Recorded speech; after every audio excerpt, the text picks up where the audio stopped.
ఓం శ్రీ గురు బసవలింగాయ నమః. సమస్త శరణు బంధువులందు శరణం శరణార్థి. ఆత్మీయ శరణు బంధువులారా, 659వ బసవజ్యోతి కార్యక్రమాన్ని పురస్కరించుకొని ఈరోజు మనమంతా ఇక్కడ సమావేశమయ్యాము. ఈ 659వ బసవజ్యోతి కార్యక్రమానికి ముఖ్య వక్తగా, ముఖ్య అతిథులుగా ఇచ్చేసిన పరమ పూజ్య శ్రీ మఠం రాచయ్య స్వామి తంజోల్ గారి శ్రీచరణములందు నమస్కరిస్తూ మనందరి తరఫున వారికి కరతాళ పనులతో స్వాగతం సుస్వాగతం.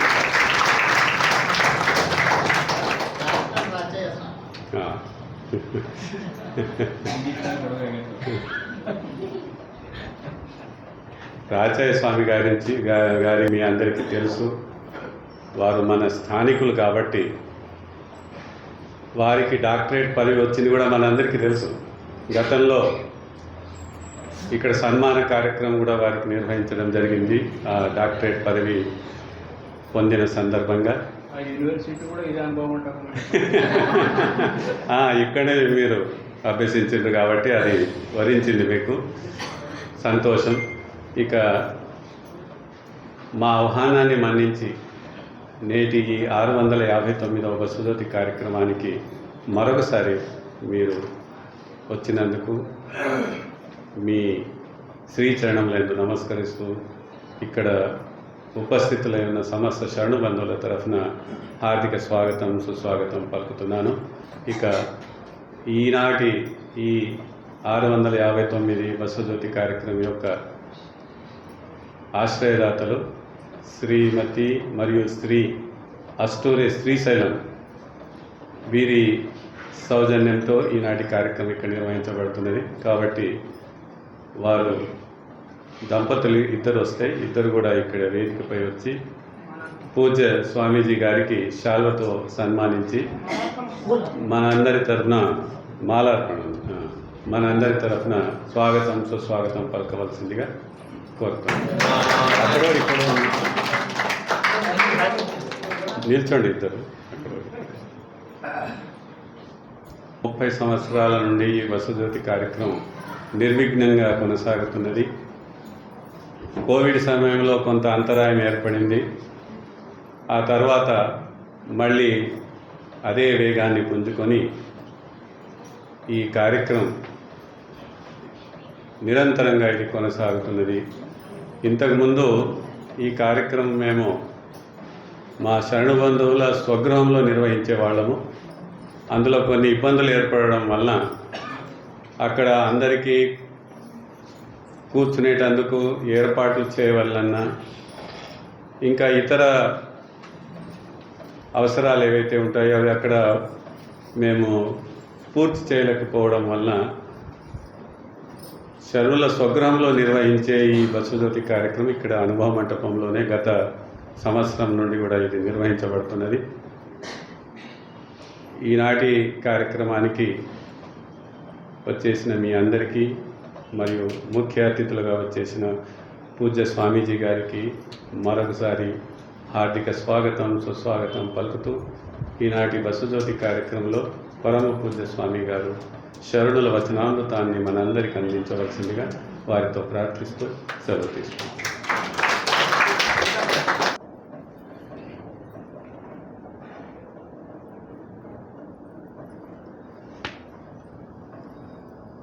పన్నెండవ శతాబ్దంలో బసవ కళ్యాణం లోపల అనుభవ మంటపము ఉండే అని మనం విన్నాం. జహీరాబాద్ అనుభవ మంటపం బహుశా ఆ 12వ శతాబ్దపు అనుభవ మంటపాన్ని మరిపించే విధంగా సుమారు 40 సంవత్సరాల నుంచి కొనసాగుతూ ఉంది.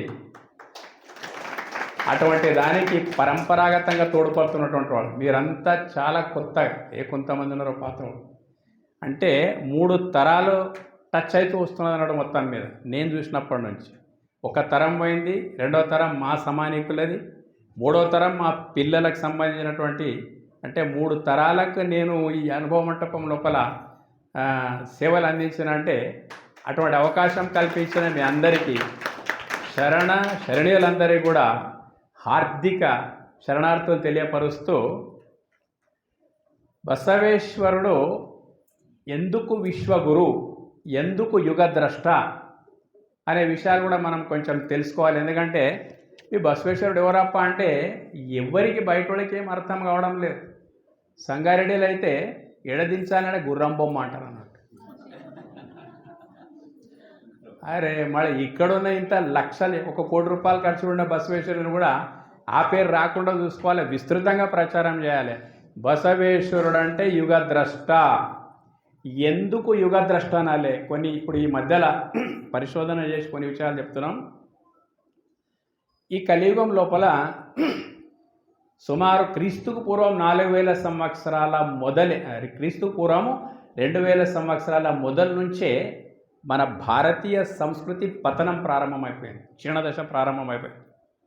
ఎందుకు ప్రారంభమైపోయింది? ఒక టైం లోపల యావత్తు భూమండలం నిండా ఉండేటువంటి మన సంస్కృతి ఏదైతే ఉన్నదో అది ఇంత పతనం అయిపోయి అటువంటి పరిస్థితితో ఎక్కడికి వచ్చిందంటే ఇదంతా బసవేశ్వరుడు 12వ శతాబ్దంలోనే చాలా చదువుకున్నాడు. మనం ఖాళీ వచన సాహిత్యాలు అవిట్లు అన్నాం కానీ చాలా చదివినటువంటి బసవಣ್ణ భూమండలం మీద ఉండేటువంటి అమోఘమైన భారతీయ సంస్కృతి పతనం ప్రారంభమైపోయిందని దర్శించి దీన్ని ఉత్థానంకి ఏం చేయాలని చెప్పేసి ఆయన అప్పుడు దర్శించిన విషయాలు మనం కంటిన్యూస్గా కొనసాగిస్తే ఈనాడు మతాల ఉధృతి ఉండేది కాదన్నట్టు. మొత్తం మీద ఆయన ఊహించిన మార్గం కళ్యాణ క్రాంతి వచ్చే, చాలామంది శరణులు పోయి లక్షలాది వచనాలు వాయ. ఆ తర్వాత ఉన్న అరకొర ఏం చేయలేకపోయినాము. ఈరోజు ఇంత మొత్తం వరల్డ్ పాపులేషన్ లోపల 100% మన ధర్మమే ఉండేటువంటి పరిస్థితులకు వెళ్ళి ఇప్పుడు ఎక్కడికి వచ్చేసింది? 10% మిగిలిపోయినాము. 90% ఆల్రెడీ కన్వర్షన్స్ అయిపోయినాయి అన్నట్టు. ఈ మాట అప్పుడే దర్శించాడు బసవಣ್ణ. దర్శించి ఏ కారణాలతోనైతే సంస్కృతి పతనం అయిపోతున్నదో ఆ 2 కారణాలను బలంగా గుర్తుపట్టాడు బసవేశ్వరుడు. ఒకటి అంధవిశ్వాసాలు, రెండవది అంటరానితనం అన్నట్టు. ఒకవేళ వాటిని నివారించకపోతే ఈ పరిస్థితి ఈరోజు నామినల్గా ఉన్నామన్నట్టు. చాలా బాధాకరమైనటువంటి విషయం. అందుకొరకే అతడు యుగద్రష్ట. తర్వాత విశ్వగురు ఎందుకండి అనే మాటకు వచ్చేస్తే చాలామంది విశ్వగురు అంటాం. చాలామంది జగద్గురువులు ఉన్నారు. ఇప్పుడు ఎవరికి వాడు జగద్గురు అని డిక్లేర్ చేసుకుంటున్నారు. కానీ బేస్ కావాలి దానికి. బేస్ ఎంత గొప్ప బేస్ అంటే బసవేశ్వరుడు ఎందుకు విశ్వగురువు అనే మాటకు వచ్చేస్తే విశ్వం ఆవిర్భవించినప్పటి నుండి నేటి వరకు ఇంకా విశ్వం కొనసాగినంత కాలం కూడా దివ్య జ్ఞానం, సదాచారం, సామాజిక న్యాయం గురించి ప్రపంచం లోపల మానవాళి లోపల దివ్య జ్ఞానం, సదాచారం, సామాజిక న్యాయం గురించి, ఆధ్యాత్మిక విజ్ఞాన సర్వస్వం గురించి బసవಣ್ణ ఇంకెవ్వరికి ఏమీ మిగిల్చకుండా గతం లోపల చెప్పినోళ్ళు ఏం చెప్పినరో ఇప్పుడు చెప్పబోయేటోళ్ళు ఏం చెప్తున్నారో ఈ సృష్టి ఉన్నంత వరకు ఎవరు ఏం చెప్పినప్పటికైనా కానీ బసవేశ్వరుడు మాత్రం అంతా చెప్పేసినాడు. ఆ సర్వస్వం గురించి ఇంకెవ్వరికి ఏం మిగిల్చకుండా బసవಣ್ణ తన వచనాల్లో చెప్పినాడు. కాబట్టి విశ్వగురు కేవలం వచనాల లోపల అంతా చెప్పాడు అన్నాడు. ఇంకా ఎవరు ఏం ఋషులు మునులు ఏం చెప్పినంత మొత్తం వచ్చేసింది అన్నట్టు. ఇక భారతీయ బసవಣ್ణ అంటే చాలా విచిత్రం అన్నట్టు. భారతీయుడు, భారతీయ సంస్కృతి అనేటువంటి గంభీరత్వాన్ని మనం భౌగోళిక ప్రధానంగా ఆలోచిస్తాం. భారతదేశం అంటే ఇక్కడ అదంతా మొత్తం మీద అని చెప్పి ప్రధానమైంది కాదు. జాతి, వర్ణ, లింగ ప్రధానమైంది కూడా కాదు. భారతీయత అంటే చాలా ఆసక్తికరమైన విషయాలు ముంగడికి వస్తాయి. ఇప్పుడు భా ప్లస్ రతీయ = భారతీయ.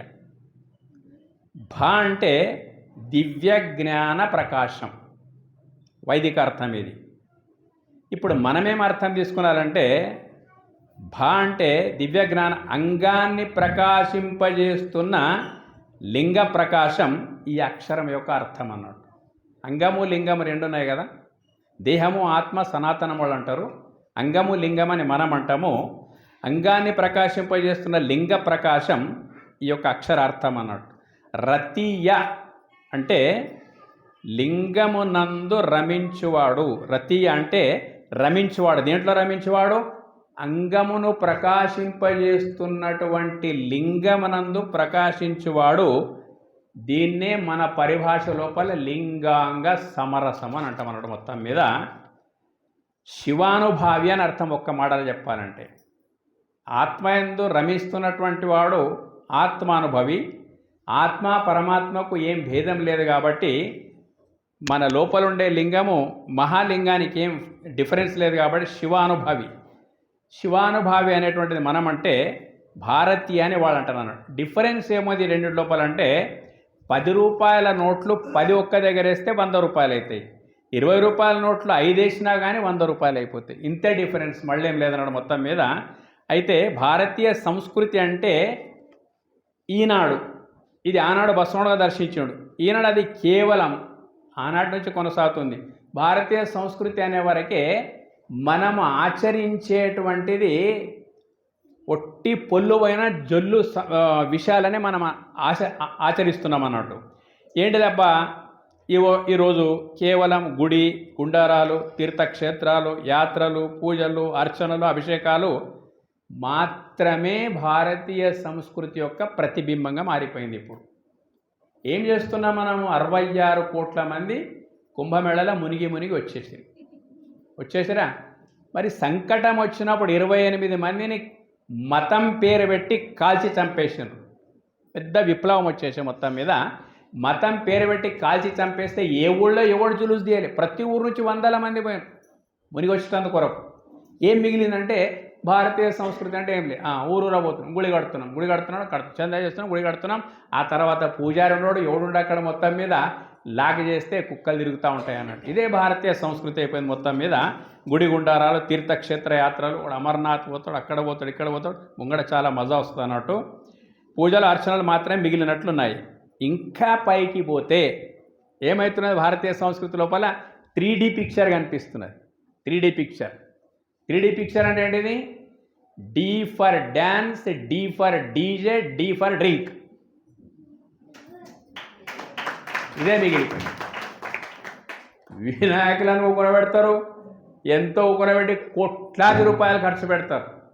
ఏం తెలంగాణ మొత్తం రాష్ట్ర బడ్జెట్ ఎంత ఉంటుందో తెలంగాణలో గణపతుల ఖర్చు అంతే అయిపోతున్నది అన్నమాట మొత్తం మీద. ఈ రకంగా 3D పిక్చర్ చూసినట్ల మనకు పరిశాన్ అయిపోతున్నాము. ఏం చెప్పుకుంటాం ముంగటోళ్లకు? ఎంత ఘోరమైపోతుందంటే మనము సంస్కృతి పేరిట చేసేటువంటి కార్యక్రమాలు మనకే బేజారు వస్తున్నాయి. ఒక గల్లీలో గణపతి పెట్టి డీజేలు పెట్టి డ్యాన్స్ చేస్తుంటే రాత్రంతా నిద్రపోము, లోపల గులుగుతూ ఉంటాం అన్నట్టు. ఏం మిగిల్చిన భారతీయ సంస్కృతి అంటే వీటికి మాత్రమే భారతీయ సంస్కృతి అనుకున్నటువంటి ప్రతి ఒక్కడు ప్రమాదం లోపలికి వెళ్ళిపోవడం తప్పదు. నీ దివ్యమైన మూల అస్తిత్వంతో నీవు రమించే విధంగా ఏంటిది భారతీయ సంస్కృతి అంటే? నీ దివ్యమైనటువంటి మూలతత్వం ఏదైతున్నదో, లింగతత్వము లోపల ఏదైతున్నదో అంగం లోపల, దీంట్లోపల రమించే విధంగా మనల్ని సంస్కరింపజేయనదే అసలైన భారతీయ సంస్కృతి. దీన్ని సంస్కరించినటువంటి బసవಣ್ణ 12వ శతాబ్దంలో బసవಣ್ణ ఏం చేసినంటే శివానుభవం అని ఏకంగా శివానుభవ మంటపాన్ని స్థాపించడం అన్నాడు. ఎందుకో అంధవిశ్వాసాలతోని అంటరానితనంతో ఇది పోతుంది సంస్కృతి కాబట్టి అప్పుడే దర్శించాడు ఆయన. మొత్తం మీద దీన్నే మహా ఉద్యమంగా ప్రజా విప్లవంగా మార్చేసాడు అన్నాడు. ఎందుకో ఈ రెండే ట్రీట్మెంట్ చేస్తే సరిపోయింది అన్నట్టు. అప్పుడు ఆయన ఏం చేసినాడు? వెలివేయబడ్డ తాడిత పీడిత అణగారిన అంటరాని రకరకాల వాళ్లకు ఎవరైతే సంస్కృతి నుంచి దూరం అయిపోయినరో వాళ్ళందరినీ తీసుకుని వచ్చి అనుభవ మంటపం లోపల అందరికీ కూడా లింగాంగ సామరస్యం అంటే మామూలు మాట కాదు. The ultimate reaching of spirituality ఇంగ్లీష్లో అంటారు దానికి. మొత్తం మీద అల్టిమేట్ రీచింగ్ లింగాంగ సమరసం అంటే శివానుభవం. అటువంటి వాళ్ళని ఆ లెవెల్కు తీసుకొని పోయిండు అన్నట్టు. ఈనాడు నెలకొన్న గ్యాప్ ఏదైతున్నదో ఇంత గొప్పది బసవతత్వం అన్నది భారతీయ హిందువులకు తెలియదు. ఇక్కడ ఉండేటువంటి హిందువులకు ఈ సంస్కృతి ఎంత గొప్పది అంటే డైరెక్ట్ శివానుభవం అనుభవ మంటపం లోపల పెద్ద పెద్ద మాలాంటి పండితులు వచ్చేవాళ్ళు ఏం చెప్తున్నారో వాద వివాదం చేసేందుకు ఒకరు వస్తుంటే అక్కడ శరణులు అడ్డుకునేటువంటి వాళ్ళు పొల్లువైన జొల్లు కబీర్లు ఇవన్నీ మాకు అవసరం లేదు, నీ అనుభవం ఏమిటి అని అడిగేటువంటి వాడు అన్నాడు. లైట్గా అనుభవం విషయం చెప్తాను మీకు. శివానుభవం అంటే అనుభవం అనేది ప్రతి ఒక్కడు పుట్టుకతోనే తెచ్చుకున్నాడు. ప్రతి విషయభోగాల యొక్క అనుభవము పుట్టుకతోనే తెచ్చుకున్నాం మనమంతా. శివానుభవం అంటే ఏంటిది? నీలో నీ అంగంలో ఉన్నటువంటి లింగమే శివస్వరూపం అని ఎప్పుడైతే మనకు అనుభవం అంటే లోపల దొరికిందో దాని అనుభవం ఏమిటిది అనే మాటకు వస్తే, ఒక మామూలు ఇంట్లో పనిచేసేటోడు, ఒక దుకాణంలో పాన్ షాప్లో పనిచేసేటోడు, పాన్ షాప్ మునీముగా ఉండేటువంటి వాడు ఏం చేసిండు? వాడు లాటరీ టికెట్లు అమ్ముతుండే ఆ పాండా బోర్డు. ఆ లాటరీ టికెట్ కొనుక్కున్నాడు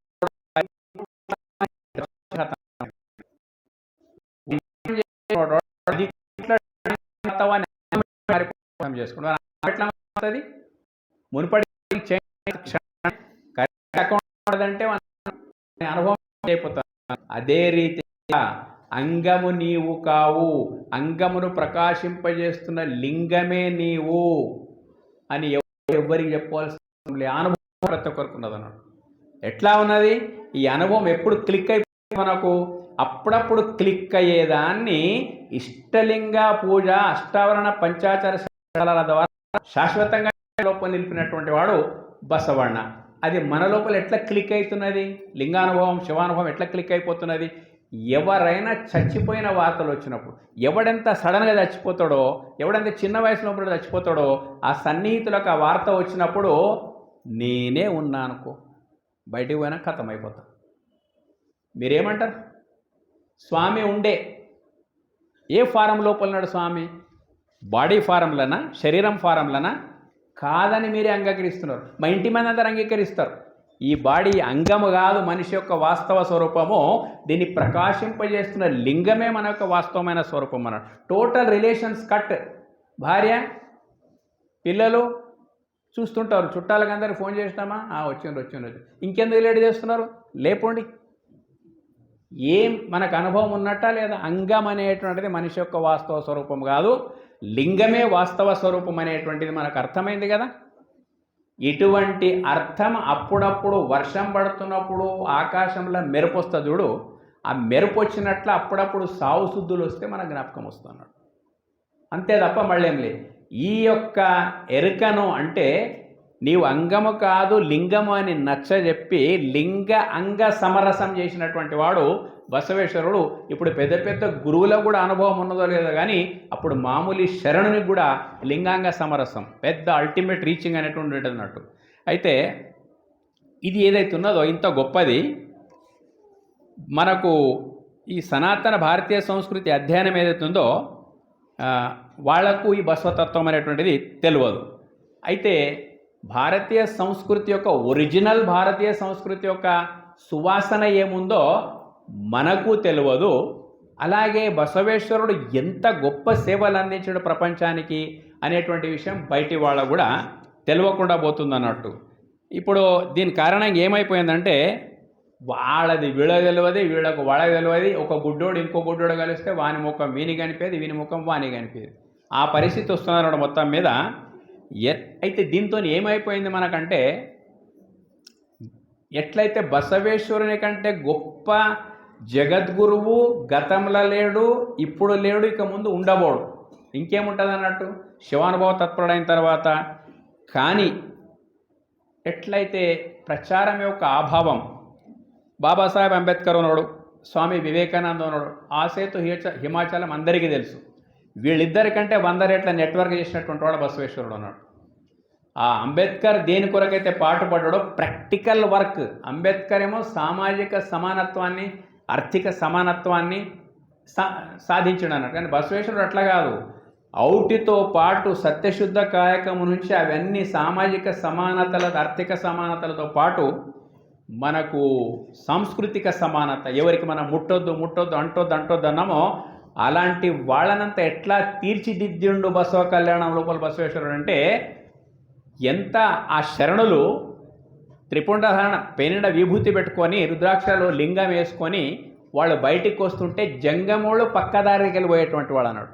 శరణులు వస్తుంటే అగ్రవర్ణాలు బ్రాహ్మణులు జంగాలంతా మొత్తం అరే మనం ఇంత ఫాస్ట్గా లేము కదా అని పక్కదారిలో పోయేటువంటి వాళ్ళు అంత గొప్ప నెట్వర్క్ ఆ రోజుల్లో 3 లక్షల మందిని కన్వర్ట్ చేసిన బసవేశ్వరుడు మామూలు మాట కాదు. కానీ అది మనం ప్రచారం చేసే పరిస్థితి లేకుండా పోయింది. ఇప్పుడు కొన్ని పార్టీలు ఓడిపోతే ఆ పార్టీ వర్గాలు ఏమనుకుంటాయంటే మనము చేసిన డెవలప్మెంట్స్ ఏవైతున్నాయో ప్రతి కడపకు అందించడం లోపల ఫెయిల్ అయినామంటారా లేదా, అందుకే ఓడిపోయినామంటారు అన్నాడు. ఇక్కడ కూడా విశ్వగురు బసవಣ್ణ ఎంత నెట్వర్క్, తన ప్రాణాన్ని సైతం లెక్క చేయకుండా ఎంత గొప్ప సాంస్కృతిక విప్లవం తీసుకొని వచ్చిందంటే దాన్ని ప్రచారం చేయడం లోపల విఫలమైపోయినాం మనం మొత్తం మీద. ఇప్పుడు వివేకానంద, బాబాసాహెబ్ అంబేద్కర్ ఇట్లా ఉందన్నాడు. మొత్తం మీద ఇంతటి మహిమా పురుషుడు, యుగద్రష్ట, అద్వితీయ సాటి లేని ఆధ్యాత్మిక సాహిత్యవేత్త అయినా కానీ ఒక సమాజానికి, ఒక కులానికి, ప్రాంతానికే పరిమితం కావడం ఇది బాధాకరమైనటువంటి విషయము. దీని యొక్క బాధ్యులము మనమే అన్నట్టు మొత్తం మీద. అంటే గమనించండి, ఋషిప్రోక్తమైనటువంటి సనాతన తాత్విక సాహిత్యం, బసవతత్వం, భావజాలం, బసవేశ్వరుడు యొక్క భావజాలం ఎట్లుందంటే లోతుకి వెళ్ళిపోవాలి. ఇవన్నీ 3Dలు కాకుండా కొంచెం లోపలికి వెళ్ళిపోతే 7+2 = 9, 6+3 = 9 అన్నట్టు అట్లాగే ఉంది మన సనాతన సంస్కృతి ఏదైతున్నదో దానికి లెక్క పెడితే. కానీ ఏమైపోతుంది, ఎవరు బాధపడొద్దు, ఏం చేసినాం మనం మొత్తం మీద ప్రచారం లోపల ఏమైందంటే పెద్దలు బసవతత్వాన్ని బయటికి తీసుకొచ్చిన గ్రేట్నెస్ వాళ్ళకే దక్కుతుంది. వాళ్ళకు కూడా మనం ఎంత వర్ణన చేసినా తక్కనే. ఇప్పుడు మాతేమాదేవన్ కూడా మొత్తం మీద గొప్ప విప్లవం తీసుకొని వచ్చింది బసవేశ్వరుని గురించి, కాదని అనలేము. కానీ పొరపాట్లు ఎక్కడ జరిగినాయి? బసవ ధర్మం అంటే ఇస్లాం లాంటిది, బసవ ధర్మం అంటే క్రైస్తవులు లాంటిది.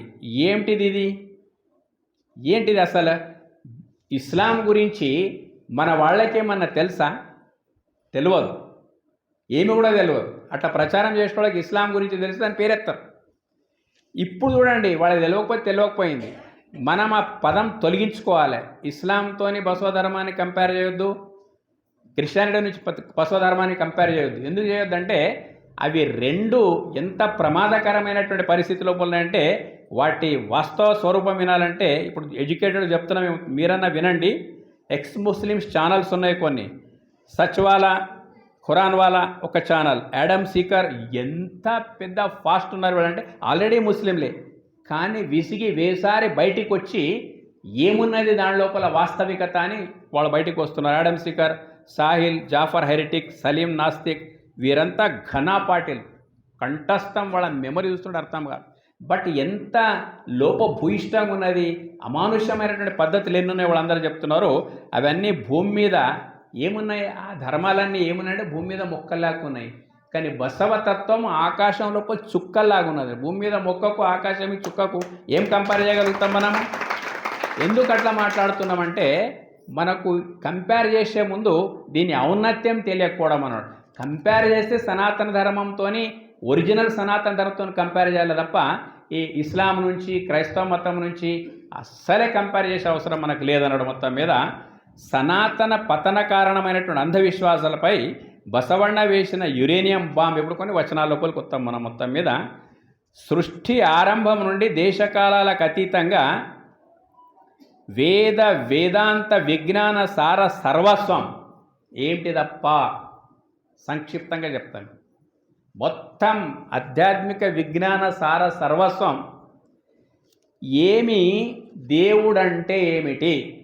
ఎందుకంటే వచన సాహిత్యం లోపల దేవా దేవా దేవ అనే పదము ఇది చాలా వస్తుంది అన్నట్టు. ఒక్క క్వశ్చన్ నంబర్ 1, దేవుడు అంటే ఏమిటి అందరికీ వస్తుంది మనసు లోపల క్వశ్చన్. రెండవది ఎక్కడుంటాడు, రెండవ క్వశ్చన్. మూడవ క్వశ్చన్ ఎట్లుంటాడు. నాలుగవ క్వశ్చన్ కనిపిస్తాడా. ఈ 4 ప్రశ్నలు లేనోడు ఇది చేస్తున్నాయి అన్నట్టు.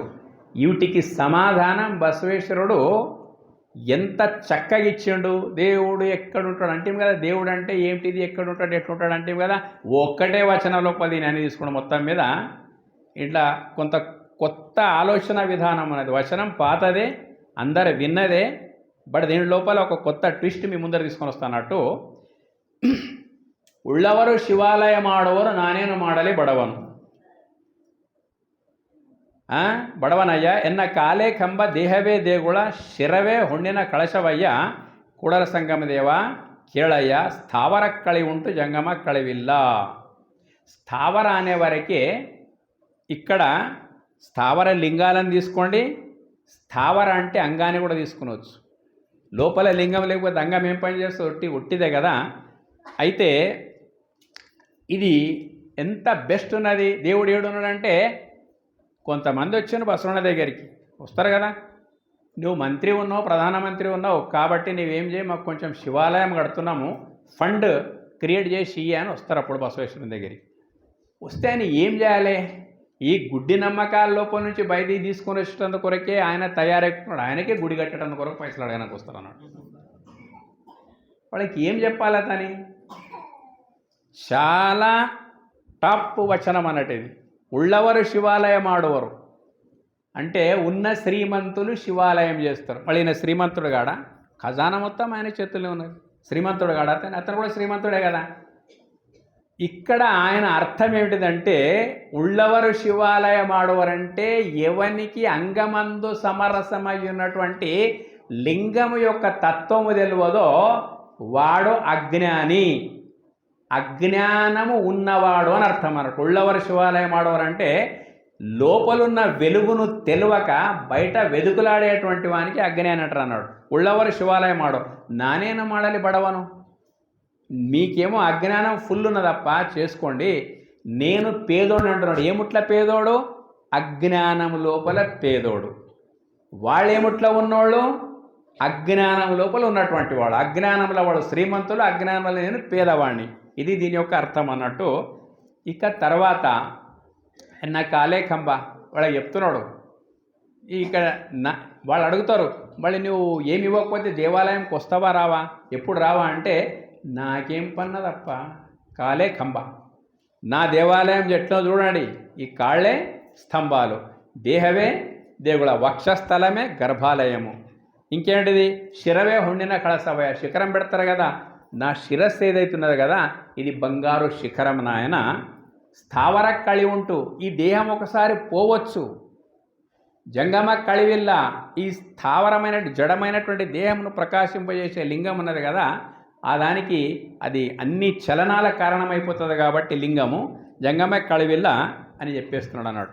అప్పుడు వాళ్ళు ఇంకా ఏమనలేకపోతారు. మొత్తం మీద ఒకే వచనం లోపల ఇంత పెద్ద, ఇప్పుడు మీకు 5 ప్రశ్నలు వేసినా 5 ప్రశ్నలు జవాబు వచ్చేసింది కదా. మొత్తం మీద ఎక్కడున్నాడు దేవుడు? అంగం లోపలనే సమరసమైనటువంటి ఏది లేకపోతే నేను లేనో, ఏది ఉంటేనే నేనున్నానో, ఏది లేకపోతే ఇది శవమో, అదే కదా శివం, అదే కదా లింగం. లింగం అంటే మరేదో కాదు, లీనం గమయతీతి లింగ అని అర్థం అన్నట్టు. మొత్తం మీద దేని లోపల విశ్వమంతా లయమైపోతున్నదో, దేని లోపల నుంచి విశ్వం యొక్క పునరావిర్భావం జరుగుతూ ఉన్నదో అది మహాలింగం. మన లోపల ఉండే ఆత్మలింగం ఏంటి తప్ప అంటే, ఇక్కడ కూడా మీరు బాగా ఆలోచించండి. లింగం అంటే అర్థము, మనము సాయంత్రం వరకు, ప్రొద్దున లేచినప్పుడు సాయంత్రం వరకు ఎన్ని ఆలోచనలు వస్తాయి? లక్షల ఆలోచనలు వస్తాయి, 1000 ఆలోచనలు వస్తాయి. మళ్ళీ ఎక్కడ పోతాయి? ఎక్కడి నుంచి వస్తాయి అక్కడనే లయమైపోతాయి. ఏ కొన్ని మిగులుతాయి? మొత్తం మీద చెత్త చెదరం ఆలోచనలు ఎన్నో వస్తాయి. ఆ ఆలోచనలన్నీ వస్తాయి, మళ్ళా ఎక్కడ లయమైపోతాయి? ఎక్కడ రావడము పోవడం ఉన్నదో ఈ శిరస్సు లోపలికే వస్తాయి, శిరస్సు లోపలికెళ్ళే పోతాయి అన్నట్టు మొత్తం మీద ఆలోచనలు. అందుకే లింగం యొక్క ఆకారం మన తల ఆకారం లోపలే ఉన్నదన్నట్టు. కాబట్టి ఏది లేకపోతే నేను లేనో, ఏది ఉంటే నేనున్నానో, ఏది లేకపోతే ఇది శవమో, ఏ బాడీలో ఏ మైండ్ లోపల అన్ని ఆలోచనలు వస్తే అన్ని లయమైపోతాయో అది లింగం అన్నట్టు. ఇంకెక్కడ పోయిన ఎక్కుతాం మనం మొత్తం మీద. జ్యోతిర్లింగం సవాల్ వచ్చింది ఒకసారి. జ్యోతిర్లింగం అంటే ఏంటిది? గుళ్ళలో లింగాలు ఇట్లా అయిపోయా. జ్యోతిర్లింగం అంటే అవి అక్కడే ఉన్నాయి ఆ 12 జ్యోతిర్లింగాలు. ప్రతి శిరస్సు కూడా జ్యోతిర్లింగమే. ఎందుకు జ్యోతిర్లింగము? జ్యోతి అంటే ప్రకాశం. ప్రకాశం లేకపోతే మనం ఉన్నామా? లేము కదా. కాబట్టి జ్యోతితోని కూడుకున్న శరీరంకు శిరస్సు ఏదైతే ప్రధాన స్థానం లోపలన్నది కాబట్టి ప్రతి అంగముకు అంటుకోనున్నటువంటి శిరస్సు కూడా అది జ్ఞానముతోని గనక నింపితే, మనము శివానుభవంతో గనక ఆ శిరస్సును నింపితే అదే జ్యోతిర్లింగం. వాళ్ళు ఏం చేసే అవసరం లేదు. ఇది నాకు ఎక్కడికి తెలిసిందంటే, శ్రీశైలంలో జ్యోతిర్లింగం దర్శనంకు తొలుకొని పోతారు భక్తులు, తొలుకొని పోతారు. అక్కడ ఇక స్పెషల్గా ఏంటి, నువ్వు బాగా మొక్కు స్వామి, నువ్వు బాగా మొక్కుతాడు, ఆ లోపల నుంచి చప్పుడు వస్తుంది, ఒరే నీ శిరస్సరా జ్యోతిర్లింగం అని చెప్పేసి. ఇది పరిస్థితి అన్నట్టు. అయితే ఇప్పుడు ఇది లోపల విషయం చెప్పేసి, ఎక్కడ ఉంటాడు దేవుడు అంటే లోపల ఉంటాడు. ఒక వచనం ఖతమైపోయా. బయటి పంచాయతీ ఎట్లా ఉన్నాయి? ప్రపంచంలో మూడే, మళ్ళీ ఏమీ లేదు. ఒకటి నేను, ఒకటి నా ద్వారా చూడబడుతున్న విశ్వము, ఆ తర్వాత రెంటికి కారణమైనట్టు ఒక శక్తి. మూడు తప్ప మళ్ళొకటి ఏం లేదన్నట్టు. మొత్తం అన్నీ కూడా ఇక్కడనే ఆగిపోతాయి అన్నట్టు. కాబట్టి ఒకటి అయిపోయింది నా లోపలిది. నా బయటిదేమున్నది? బయటిది కూడా చెప్తున్నాడు అన్నట్టు. ఎత్తెత్త ನೋಡಿದ ರತ್ತತ್ತ ನೀನೇ ದೇವ, ಸಕಲ ವಿಸ್ತಾರದ ರೂಹು ನೀನೇ ದೇವ, ವಿಶ್ವತೋ ಚಕ್ಷು ನೀನೇ ದೇವ, ವಿಶ್ವತೋ ಮುಖ ನೀನೇ ದೇವ, ವಿಶ್ವತೋ ಬಾಹು ನೀನೇ ದೇವ, విశ్వతః పాద నీనే దేవా, కూడల సంగమ దేవా. ఇట్లా రెండే రెండు లైన్లు బయటి ప్రపంచం ఉన్నాయి. అంటే ఎత్తెత్త నోడిద రత్తత్త నీనే దేవా, పదార్థ దృష్టితోని ప్రపంచాన్ని చూస్తున్నాం మనం. పదార్థ దృష్టితోని. ఎగ్జాంపుల్, భూమి ఉన్నది, భూమిని మట్టిగానే చూస్తున్నాం. పరమార్థ దృష్టితో చూస్తున్నామా? చూడడం లేదన్నాడు. పరమార్థ దృష్టితో చూస్తే ఈ మట్టి లోపల నుంచే 21 లక్షల రకాల ఔషధి అంటే పంటలు వస్తున్నాయి. ఇప్పుడు నాకు వేసిన పూలమాల భూమిలో ఎవడు తయారు చేసింది దీనికి? మనం ఒక చెట్టు వేస్తే, ఒక గింజ వేస్తే 1000 వస్తున్నాయి. అంటే ఈ విశ్వముని ఎత్తెత్త నోడిద రత్తత్త నీనే దేవా, గాలి, నీరు, పంచభూతాలు, సూర్య, చంద్ర, నక్షత్రాలు, ఎక్కడ విశ్వాంతరాళం లోపల ఎక్కడ చూస్తే అక్కడ నేనే దేవా, దేవా, దేవా అనే మాట అర్థం చేసుకునాలి. ఏది చూసినా దివ్యమైంది. చెప్పండి, ఇప్పుడు ఈ భూమి లోపల ఏమున్నది? ఎవడు కలర్ వేస్తున్నాడు దానికి? ఇది ఎర్ర కలరు, ఇది పచ్చ కలర్, తెల్ల కలర్ ఎవడు వేసాడు? మన బట్టలకు టెక్స్టైల్ టెక్నాలజీ లోపల ఇష్టం వచ్చిన రంగులు వేస్తున్నారు. ఎంతోమంది సైంటిస్టులు అనుకుంటారు దానికి. భూమిలో ఏ సైంటిస్ట్ ఉన్నాడు? కాబట్టి అదే దివ్యత్వము. భూమి లోపల ఉండే ఔషధి శక్తే ఒక గొప్ప దివ్యత్వం అన్నట్టు. ఎత్తెత్త నోడి అర్థాత్ ఎట్లా పరమార్థ దృష్టితో చూస్తే ఎక్కడ పడితే అక్కడ దివ్యత్వం ఉన్నది. సకల విస్తాರದ రూహు నేనే దేవా, ఈ విశ్వమంతా ఏదైతే వ్యాపించి ఉన్నది కదా, ఈ రూపము నీ రూపమే దేవా. నిరాకారమైనటువంటి నీ రూపము అది చూడాలనుకుంటే విశ్వం రూపం లోపలే కనిపిస్తాయని చెప్పేసి, దివ్యమైనటువంటి దృష్టి నుంచి, పరమార్థ దృష్టి నుంచి విశ్వాన్ని కనుక వీక్షిస్తే అంతా దివ్యమే, అంతా దివ్యమే. విశ్వతో చక్షు నేనే దేవా, కళ్ళు, చక్షు అంటే కళ్ళు, విశ్వతో చక్షు నేనే దేవా అంటే విశ్వం లోపల ఉండే అందరి మానవుల కండ్ల లోపల ఉండే కాంతి కూడా నీదే దేవా. చక్షు నేనే దేవా, విశ్వతో ముఖ నేనే దేవా. నీ ముఖం ఎట్లున్నది? దేవుడు ఎట్లున్నాడంటే గర్వంగా చెప్పుకోండి, మీరు బిల్కుల్ గర్వంగా చెప్పుకోండి. దేవుడు ఎట్లుంటాడు? నీవెట్లునో గట్టనే ఉంటాడు అన్నాడు. నీవెట్లున్నావు? ఇప్పుడు నా రంగు, రూపు ఇదంతా ఉన్నది కదా మొత్తం మీద. ఎప్పటి వరకు ఉంటుంది? అంగం లోపల లింగం ఉన్నంత వరకే నా రూపం ఉంటుంది. ఆ లింగం పోయిన తర్వాత రూపం ఉంటుందా? ఒక 3 రోజుల నుంచి చూడండి ఏమైపోతుంది, బాక్స్ లేకుండా. ఎట్లయిపోతుంది? ముక్కొక దిక్కు, ఒక అన్ని కాళ్ళొక దిక్కు, చేతుల దిక్కు, అన్నీ అవుట్ అయిపోతాయి కదా. మళ్ళీ ఇవన్నీ ఉన్నాయంటే ఈ రూపం, అందమైనటువంటి రూపం మనకు ఉన్నదంటే, ఆ ముఖము ఆ రకంగా ఉన్నదంటే వాని చైతన్యం అంటే ఉన్నది. కాబట్టి ఈ ప్రపంచంలో ఉన్న ముఖాలన్నీ కూడా నీయేదేవా. విశ్వతో బాహు నేనేదేవా, అందరి చేతుల్లోపల ఉండే శక్తి నీవేదేవా. విశ్వతో పాద, విశ్వతః పాద నేనేదేవా అంటే ప్రతి మానవ రూపం లోపల ఉన్నటువంటి వాని అన్నిటి లోపల అంగాలను మొత్తం ప్రకాశింపజేస్తున్నాడు. చెన్నబసవన వచనం చాలా బ్రహ్మాండంగా ఉన్నది.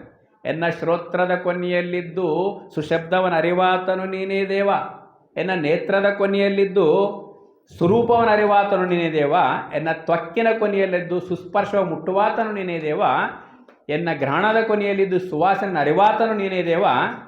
ಎನ್ನ 5 అయిపోయినా, ఎన్న సర్వాంగదಲ್ಲಿದ್ದು సర్వ భోగోపభోగ భోగిసువాతను నేనే దేవా. నా కళ్ళు స్థూలమైనవి ఉంటే ఇట్లా సూక్ష్మ రూపం లోపల ఉన్నటువంటి నీవే దేవా అని చెన్నబసవన చెప్తున్నాడు. నా చెవులు స్థూలంగా ఉన్నాయి కానీ సూక్ష్మంగా వినికిడి శబ్దంకు సంబంధించిన చమత్కారం నీదే దేవా.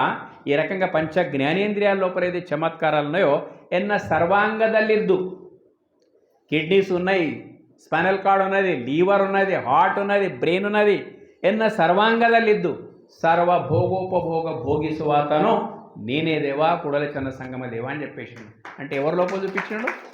అదే మాట చెప్తున్నాడు. ఒక్కొక్కరి వచనాలు ఎంత అద్భుతంగా ఉన్నాయంటే 2 వచనాలమే డాక్టరేట్ తీసుకోవచ్చు మనిషి, ఎక్కువ అవసరం లేదు. ఈ 2 వచనాలు దా. అయితే ఇప్పుడు ఇది ఏమైపోయా? అంధవిశ్వాసాల నుంచి దూరం తీసుకొని వచ్చాయి. మోర్ 5 minutes టైం ఉంది. Somashekar, you are the speaker of this parliament. అంధవిశ్వాసం అయిపోయా. అంటే ఏంటి అంధవిశ్వాసం? ఇక్కడున్నాడు ఢూండా తుజే హర్ జామే పాయా పతా తేరా నహి జబ్ పతా తేరా మిలాతో అప్పతా మేరనే. అంటే ఎక్కడున్నాడు చూడండి, నీ లోపల ఉన్నాడు. ఈ విషయాన్ని అనుభవ మంటపం సాక్షిగా ఈ ఒక శివానుభవమే గొప్ప విషయం అన్నట్టు మొత్తం మీద ఒకటైపోయింది. ఇక రెండవది, మనము అంటరానితనం పాటించడం వల్ల భారతీయ సంస్కృతి పతనం అయిపోయింది. కాబట్టి దాని కూడా ట్రీట్మెంట్ ఎట్టిచ్చిండు. ఒకసారి బసవಣ್ణ అనుభవ మంటపం లోపల ఉన్నప్పుడు వస్తున్నట్టనే ప్రశ్నోత్తరాల కొరకు వచ్చి బసవಣ್ణ అజంగమోళ్ళు బ్రాహ్మణులు ఇంకా ఎక్కువ ఉంటారు కదా, మొత్తం మీద వాళ్ళందరూ ఏం పెట్టుకొనుకున్నావా దందా ఇదంతా, నువ్వు వాళ్ళని తెస్తావు లింగం గడిపిస్తావు, వీళ్ళంటే డోరుని తెచ్చి లింగం గడిపిస్తావు, మాలోళ్ళని తెచ్చి లింగం గడిపిస్తావు, మంగళవాళ్ళని తెచ్చి లింగం గడి ఏమడదయ్యా అని పట్టేసుకుంటారు. ఆయన ఉంటుంది కదా, డెమోక్రసీ అప్పుడు కూడా ఉన్నది అన్నాడు. పట్టేసుకొని దీన్ని ఏం వివరణ ఇయ్య అంటే నవ్వుకుంటా బసాన్ అంటాడు, నేను కొన్ని ప్రశ్నలు ఇస్తా, దానికి జవాబిస్తే మీది కరెక్ట్, లేకపోతే ఇక మీ ఇష్టం, మీరు జవాబు వినండి. ఇట్లా అంటున్నారు వాడు, మాది గోళ్ళు హోలా మాదర ఇట్లా అట్లా అంటున్నారు. ఒక వచనం ఏమంటాడు? ಹೊಲೆ ಗಂಡಲ್ಲದೆ ಪಿಂಡದ ನೆಲಗಾಶ್ರಯವಿಲ್ಲ, ಜಲಬಿಂದುವಿನ ವ್ಯವಹಾರ ಒಂದೇ, ಆಶ ಯಾಮಿಷ ರೋಷ ಹರ್ಷಾದಿಗಳೆಲ್ಲ ಒಂದೇ, ಏನು ಕೇಳಿ ಏನು ನೋದಿ ಏನು ಫಲ, ಸಪ್ತಧಾತು ಸಮಂ ಪಿಂಡಂ ಸಮಯೋನಿ ಸಮುದ್ಭವಂ, ಆತ್ಮಜೀವ ಸಮಾಯುಕ್ತಂ ವರ್ಣಾನಾಂ ಕಿಂ ಪ್ರಯೋಜನಂ. ಕಾಸಿ ಕಂಬಾರನಾದ, ಬೀಸಿ ಮಡಿವಾಳನಾದ, ಹಸನಿಕ್ಕಿ ಸಾಲಿಗನಾದ, ವೇದವನೋದಿ ಹಾರುವನಾದ, ಕರ್ಣದಲ್ಲಿ ಜನಿಸಿದವರುಂಟಿ ಜಗದೊಳಗೆ. ಇದು ಕಾರಣ ಕೂಡಲ ಸಂಗಮದೇವ లింగస్థలవనరిదవనే కులజ. ఎవడప్ప కులశ్రేష్ఠుడెవడు, కులహీనుడెవడు అని వాళ్ళకు క్వశ్చన్ ఇస్తాడన్నాడు. ఏం క్వశ్చన్? ಹೊಲೆ గండల్లదే పిండద నెలగాశ్రయవిల్ల, సతిపతి సంగమము ద్వారా వెలువడే మురికి ముద్దగట్టిన తర్వాతనే కదా పిండోత్పత్తి జరిగేటువంటిది. ಹೊಲೆ గండలే పిండద ఆశ్రయాలు జలబిందువుని వ్యవహారం. ప్రపంచం లోపల మతాలతోని వర్ణాలతోని జాతులతోని సంబంధం లేకుండా సతిపత సంగమ విధానం ఒకటే ఉంది కదా, ఏమంటారు మీరు అని అడుగుతాడు అన్నాడు. జలబిందువున ఆశ యామిష రోష హర్షాదిగಳೆಲ್ಲ ಒಂದೇ. సరే, కులాలతో సంబంధం ఉన్నదేం సంతోషంకు, ఆశలకు ఆశయాలకు కులాలతో సంబంధం ఉన్నదా? లేదు. ప్రతి ఒక్కరికి ఆశయాలున్నాయి, ప్రతి ఒక్కరికి ఆశలు ఉన్నాయి, ప్రతి ఒక్కరికి రోషం ఉన్నది, ప్రతి ఒక్కరికి సంతోషం ఉన్నది. ఇవన్నిట్లోపల డిఫరెన్స్ ఉన్నదా? హిందూ సంతోషం వేరే, ముస్లిం సంతోషం వేరే, మాల సంతోషం వేరే, మాదిగ సంతోషం వేరే ఉన్నదా? వానింట్లో పిల్లలు కొడితే అందరూ సంతోషపడతారు, వానింట్లో చచ్చిపోతే అందరూ కూడా ఏడుస్తారు అన్నట్టు. ఇట్లా రోష హర్షాదిగಳೆಲ್ಲ ಒಂದೇ, ఏననోది ఏను కేಳಿ ఏని ఫల. వచ్చిన పండితులంతా పెద్ద పెద్ద శాస్త్రాలు చెప్తున్నారు, మీరు ఏమి చదివి ఏమి విని ఏమి లాభమో. అయితే మీరు చదివిన శాస్త్రాల లోపలికి వెళ్ళి నేను ఒకటి చెప్తా అంటాడు అన్నాడు. అది ఆగమం లోపల ఉంటుంది అన్నట్టు. సప్తధాతు సమం పిండం సమయోని సముద్భవం. ఒక పిండోత్పత్తి జరగాలంటే 7 ధాతువులు సమపాళ లోపల ఉండాలి. అయితేనే పిండోత్పత్తి మంచిగా డెలివరీ అనేది కావడానికి అవకాశం ఉన్నదన్నట్టు. ఏ మతము, ఏ వర్ణము, ఏ జాతి కన్నా ఇండేమైనా డిఫరెన్స్ ఉందా కెమికల్ ఇంజనీరింగ్ లోపల? ఏమి కూడా డిఫరెన్స్ లేదు. సమయోని సముద్భవం. ప్రతి ఒక్కడు మాతృ గర్భం లోపల నుంచే బయటకు వచ్చేస్తున్నాడు. అందరి పిండాలు నిలబడాలంటే ఆ 7 ధాతువులు అవసరం ఉన్నాయి. ఆత్మజీవ సమాయుక్తం. ప్రతి అంగం లోపల లింగం ప్రకాశిస్తున్నది. ఆత్మజీవం అంటే ప్రతి అంగం లోపల లింగం ప్రకాశిస్తున్నది. వర్ణనాం కిం ప్రయోజనం. పుట్టినప్పుడు అందరూ ఒకటే వర్ణంకి సంబంధించినటువంటి వాడు. ఇక్కడ చాలా కీలకమైన విషయం ఉన్నదన్నట్టు. బ్రాహ్మడు బ్రాహ్మణికి పుట్టిన దానికి యజ్ఞోపవీత ధారణ చేసిన తర్వాతనే బ్రాహ్మణులకు కౌంట్ అవుతాడు వాడు. జంగమోళ్ళకు పుట్టినా జంగమోడు కావాలి కదా. పుట్టినరోజు అదే రోజు పంచాక్షరి మంత్రం చెవులో చెప్తారు, అయాచార దీక్షలు ఇస్తారు, ఆ తర్వాత వాడు అయిపోతున్నాడు అని మొత్తం మీద. వర్ణనాం కిం ప్రయోజనం, పుట్టుకతోని జన్మన జాయతే, అందరూ ఒకే రకంగా పుడుతున్నారు అన్నాడు మొత్తం మీద. అప్పుడు వాళ్ళు ఏమంటారు, వాళ్ళ కులాలు ఎట్లా అని అడుగుతారు. వర్ణాలు అయితే పాయే, కులాలు ఎట్లా అని అడుగుతారు బసవేశ్వరుని. అరే కులాలు ఏమన్నదా, కాశీ కంబారనాద, బీసీ మడివాళనాద, కమ్మరి పని చేసేటోడు కమ్మరుడైండు, బట్టలు వేసేటోడు పద్మశాలి అయిపోయాడు, హసనికి బీసీ మడివాళనాథ అంటే బట్టలు ఉతికి చాకలి అయిపోయాడు, హసనికి సాలిగనాథ బట్టలు వేసేటోడు సాలి కూడా అయిపోతాడు. ఇలాంటి ప్రొఫెషనే అంటే వైదిక్ ప్రొఫెషన్ అన్నట్టు. వేదం అనేది హారవనాథనత, పూజలనే వచ్చాయి. ఏం చేస్తావు, తొలకోసనాలు మంత్రాలు చదువుతారు, సంస్కారం ఇచ్చిన తర్వాత పైసలు ఇచ్చి పంపించేస్తాం. అది ఒక ప్రొఫెషన్. వీళ్ళ ప్రొఫెషన్ ఎట్లనో ఆ ప్రొఫెషన్ అట్లనే ಹಾರುವನಾದ. ಇದು ಕಾರಣ. ಕರ್ಣದಲ್ಲಿ ಜನಿಸಿದವರಿಂಟಿ ಜಗದೊಳಗೆ వాళ్ళకి అడుగుతాడు అన్నట్టు, అయ్యా ఇట్లా కాకుండా చెవులకెళ్ళి ఉడిపడ్డ బ్రాహ్మడు ఎవడను ఉన్నాడా, ఈ చెవులకెళ్ళి ఉడిపడ్డ జంగముడు ఎవడను ఉన్నాడా, చెవులకెళ్ళి నన్ను పుట్టినరా, అందరూ ఎక్కడ నుంచి రావాలనో అదే ప్రాసెస్ లోపల అట్లానే వచ్చిండ్రు కదా. ఇది కారణ కుడల సంగమదేవ. మరి ఎవరు అయితే మళ్ళీ అడుగుతారు వాళ్ళు ఇన్ని చెప్పిన తర్వాత కూడా మళ్ళీ ఏమంటారు, మొత్తం మీద ఎక్క కులపోడు తక్క కులపోడు లేడా, వస్తుంది ఆడికే వస్తుంది మళ్ళీ అది మొత్తం మీద. ఎవడు ఎక్కువడు ఎవడు తక్కువడు అంటే క్లియర్ కట్ చెప్పేస్తాడు అన్నట్టు.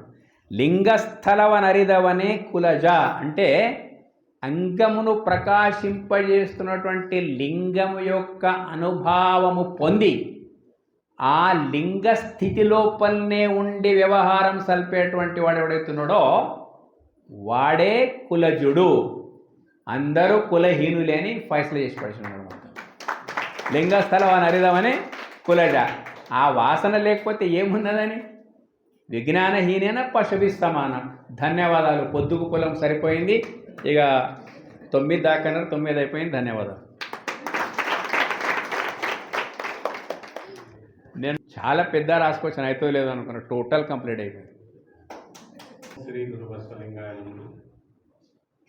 ఇంతవరకు పరమ పూజ్య శ్రీ రాజయ్య స్వామి గారు, విశ్వగురు బసవేశ్వర్ల వారి సాహిత్యం ఏదైతే ఉందో అందులో ఉండే తాత్విక విషయాలను, సైద్ధాంతిక విషయాలను ఎంతో చక్కగా ఉదాహరణల ద్వారా మనందరికీ చాలా విపులంగా వివరించారు. వారికి మనందరి తరఫున మరొకసారి వారి ధన్యవాదాలు. నేటి పరిస్థితిలో ఇటువంటి వాస్తవాలు తెలుసుకున్నప్పుడే కనీసం మనం అనుసరిస్తున్న దారి ఏమిటి, మనం ఏ దారిని అనుసరించాలి, ఏ దారిలో ముందుకు సాగుతున్నాం అనే ఆత్మ పరిశీలన చేసుకునే ఒక అవకాశం మీకు లభిస్తుంది. స్వామీజీ గారు ఈరోజు ఆ విషయాన్ని మీకు ఎత్తి చూపారు. మనం ఏ దారిలో పయనిస్తున్నామో మీరే అర్థం చేసుకుంటారు ఈ పాటికి. కాబట్టి మనం కేవలం బసవేశ్వరుని అనుయాయులములని చెప్పుకుంటే సరిపోదు. వారి తత్వాలను, వారి సిద్ధాంతాలను మన నిజ జీవితంలో ఆచరణలోనికి తీసుకొని వచ్చినప్పుడే మనం నిజమైన అనుయాయులు అవుతాం. అటువంటి సద్బుద్ధిని, సద్గుణాన్ని విశ్వగురు బసవేశ్వరుల వారు మనందరికీ అనుగ్రహించాలని ప్రార్థిస్తూ ఈనాటి ఈ బసజ్యోతి కార్యక్రమానికి ఆర్థిక సహాయం అందించిన మన ఆత్మీయ బంధువులు శ్రీ కాకుండా ఈనాటి ఈ బసజ్యోతి కార్యక్రమంలో విశ్వగురు బసవేశ్వర వారి తత్వాలను, వారి సిద్ధాంతాలను, ఆనాటి దురాచారాలను ఎంతో చక్కగా వివరించి మనందరికీ మేల్కొల్పినందుకు మనందరి తరఫున మరొకసారి వారికి ధన్యవాదాలు, కృతజ్ఞతలు. అదేవిధంగా స్వామీజీ గారికి మా సమాజ్ ప్రధాన కార్యదర్శి శ్రీ సుభాష్ వెంకట్ గారు శాల్వతో, అదేవిధంగా శివరాజ్ షాపూర్ గారు. అయితే సరే పోనీ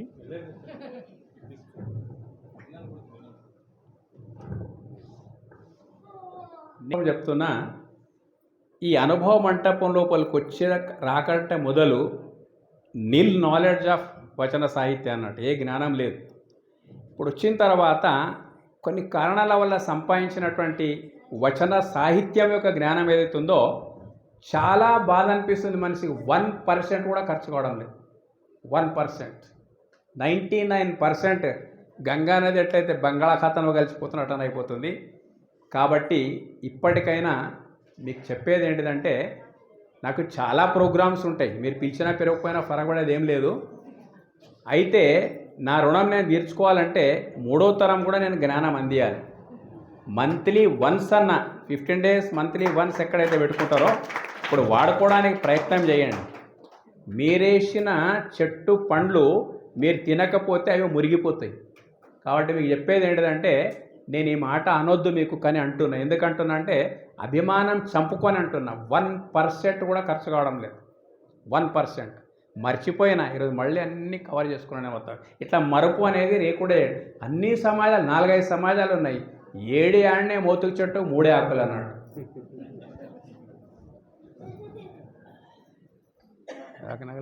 పరంగా తీసుకోవడం ఆ జరుగుతుంది. జ్యోతి కార్యక్రమాలన్నా వాడుకోండి. తప్పకుండా. శ్రీ గురు